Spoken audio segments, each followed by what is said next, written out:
Hey guys, Delta Canuckian here, and some of you may have seen this gameplay on my secondary channel already, but it doesn't really matter. That's why I'm reusing it, because that's not the focus of this video. As the title says, I'm going to be talking about my top 5 shooters of this console generation so far. I've got my 5 choices here. They're not necessarily what I think are the 5 best first-person shooters to release in the last, 6 or 7 years. The list is more like, it's 75% my favorite, and then 25% what I think are the best. Because these games are definitely all up in the top 10 for me, but they're like my 5 favorite to play. So yeah, take that. Some of you may agree with me, some of you may disagree. Should provide for some interesting discussion in the comments. And yeah, let's get into this with number 5, an experience that hasn't been replicated on console since its release. MAG, Massive Action Game. It's a PS3 exclusive that released back in 2010, and when it released, it was kind of an incomplete game, I'd say. But after patches and DLC, it brought the MMO FPS to the console. Sure, maybe not on the level of a game like PlanetSide 2, but this is consoles we're talking about. You can't really bring a full-fledged MMO like that to console and have it succeed.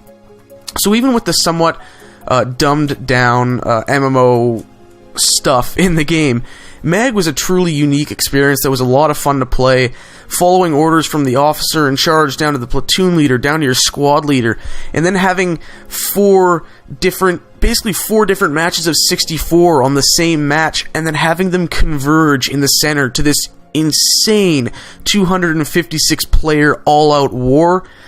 No other game has come close to matching that since. Up at number 4 is Team Fortress 2, a game that I have the least playtime out of my top 5, but it's so much fun to play. Valve has been supporting it for years. It's free to play now, so if you don't have it, definitely get it. It doesn't put a whole lot of strain on your PC. It's just so much fun to play. Valve has been supporting it for years. They just added, this game came out in 2007, I believe. They just added a full co-op mode this past summer. Right? There's tons of people still playing. It's a lot of fun. It's extremely well balanced. But it takes a while to kind of learn how to play. It's a very different game than most modern first-person shooters you will play these days. It's a little more on the old school. So if you're into that, the Team Fortress, the old Counter-Strike games, stuff like that, it's definitely a lot of fun to get into. And if you haven't played it, I really do recommend it. It's a great game, and I'm sure there are a lot of people missing out on it. Up at number 3 is a game that I'm sure maybe some people would probably have at number 1, and that is Call of Duty 4 Modern Warfare, which has, for better or worse, just changed the first-person shooter genre. Not just the first-person shooter genre.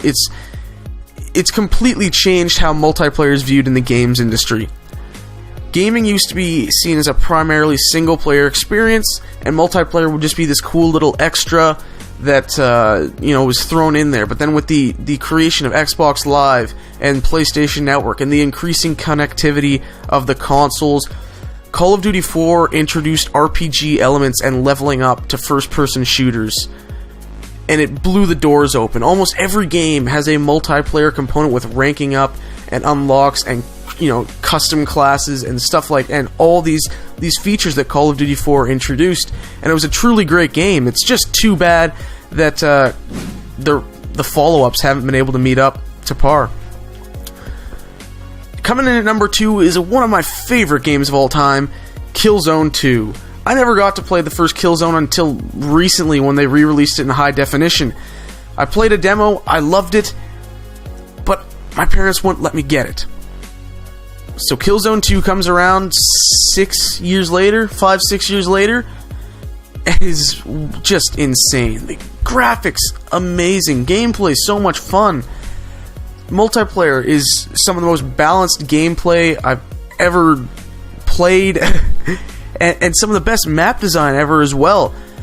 No game has come really as close to Killzone 2 for me in terms of multiplayer gaming ever. It was a game for hardcore gamers. It took a while to learn, the ins and outs of how it played, of the controls, really everything. And I love that. It appealed to the hardcore, to the core guys, rather than a casual group. And even though the community is getting smaller by the day, the guys that are left are really good. It provides for some great competition, and I still love to hop on to Killzone 2, get back to Helghan, and play in some awesome 32-player battles. And the campaign was kind of fun to boot, even though the story was, kind of cliche. It was still a lot of fun. And of course, the game looks absolutely gorgeous. And coming in at number 1, after 4 games that are multiplayer focused, a game with no multiplayer at all, BioShock. Every once in a while, a game just comes out of nowhere to blow everyone away. BioShock is one of those games. It is... I don't even... I don't know what to say, because so much of the intrigue of BioShock is the mystery of it. You don't know what's coming next. And it's still, in terms of the way it plays and feels, I guess it's still kind of old school, I guess you can say. It feels more like an older first-person shooter than the modern first-person shooter that's been created by Call of Duty 4. But it is a truly unique and remarkable experience. One of the best, not just one of the best shooters I've ever played, but one of the best video games I've ever played. I know many of you are subscribed to me because I post multiplayer gameplay, and I'm sure you play mostly multiplayer games as well. But this is a game that you could find for probably $20. Seriously, go pick it up. It's 10 hours long. Put some time into it. You will want to replay this game, I guarantee. I don't want to give things away because, like I said, the mystery is part of why that game is so amazing. But it delivers one of the greatest experiences you can have playing a video game really ever. Not just this generation, but ever.